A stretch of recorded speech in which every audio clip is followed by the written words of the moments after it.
As a renter, you face an important decision, usually once a year, but at least at a regular interval when your lease expires. Should I continue to rent? Should I move? Or should I consider buying something? I'd like to talk to you a little bit about the advantages to not continue renting, but maybe explore the possibilities of buying your home. Because let's face it, if you're paying rent, you are just contributing to someone else's wealth. The money you pay in rent is never going to come back to you. It's just an expense. Whereas if you're owning your home, at least part of what you're paying is contributing to your savings account. My name is Danholm and I'm a real estate broker here in Central Florida. I have helped several renters become buyers over the years, and I have never heard anyone complain about that transition in their life. Because renting is fine if you have no other option, or if you're new to an area, or you just want to get familiarized with the area before you buy. But even then, sometimes it might actually be better to just buy something and maybe sell it after a year or two. And you will, in most cases, not even take a loss on that. And you will have paid towards your own savings account, so to speak. Sometimes people tell me they don't want a mortgage, it's too much money to borrow, but you need to remember that the money you borrow is not, you're not spending this money on consumer goods. You're not spending it on a car that loses value. You're actually buying an asset, a huge asset that will increase in value year after year. Some years it might drop a little bit, but over a longer period of time, homes have historically always gone up in price. So you're buying something today that will have a higher value in the future. That's what you're spending that money on. It's not, the money is not wasted when you borrow to buy a home.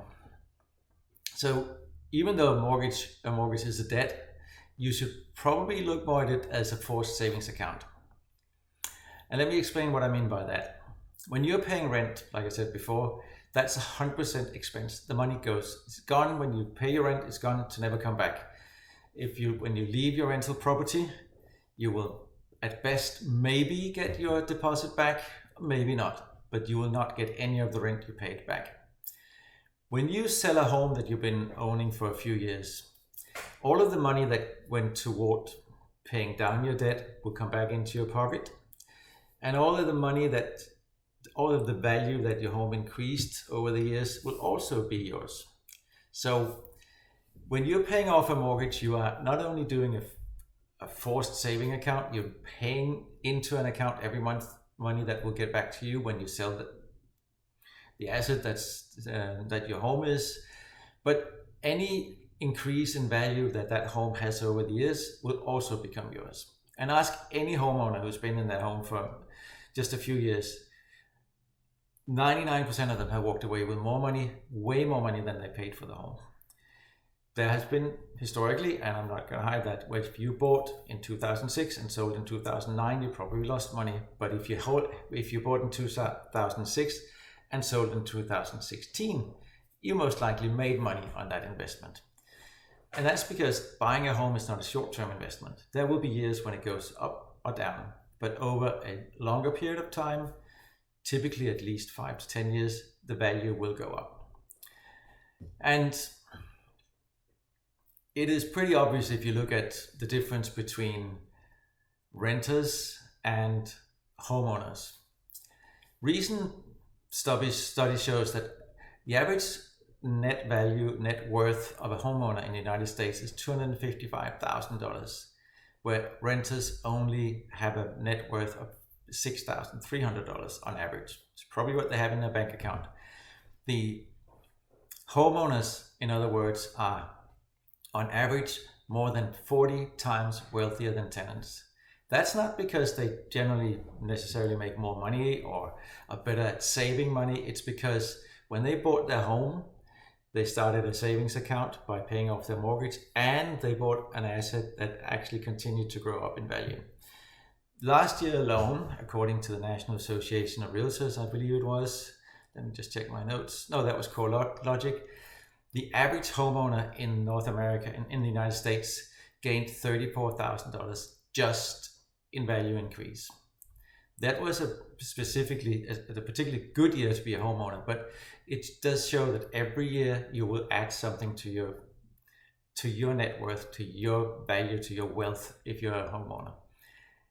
If you're in the same year, tenants, the only way they had to increase their wealth was to put money away in a bank account.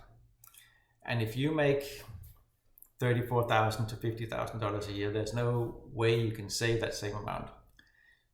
Homeowners didn't save $34,000 last year. They just happened to become wealthy because the value of the home, the asset they bought, was increased in value. So if you're thinking about renting or renewing your lease, let's have a talk about what other alternatives you have. Most people who come to me say, we don't think we can even qualify to buy a home. But you'll be amazed as how many ways you can actually qualify to become a homeowner. For instance, if you go for an FHA loan, the credit score requirements is only about 580 when I recorded this video. And there's so many down payment assistance programs out there. There are more than 2,000 down payment assistance programs across the nation. And most of them will pay at least a portion of your down payment or your closing cost. There's also the option of talking to the seller, but contributing a little bit to what your closing costs. So with a down payment assistance program and a seller contribution, you might not have to come up with maybe not even any money at all. There are also loans out there, if you qualify for those, that actually let you buy a home with no money down. There's USDA loans and VA loans that will let you do that. So if you think you want to make a change to the way you live and pay rent, start paying yourself and not somebody else, DM me or place a comment below, or give me a call. My number is in the description of this video. I look forward to hearing from you. Thank you so much for watching. Until next time.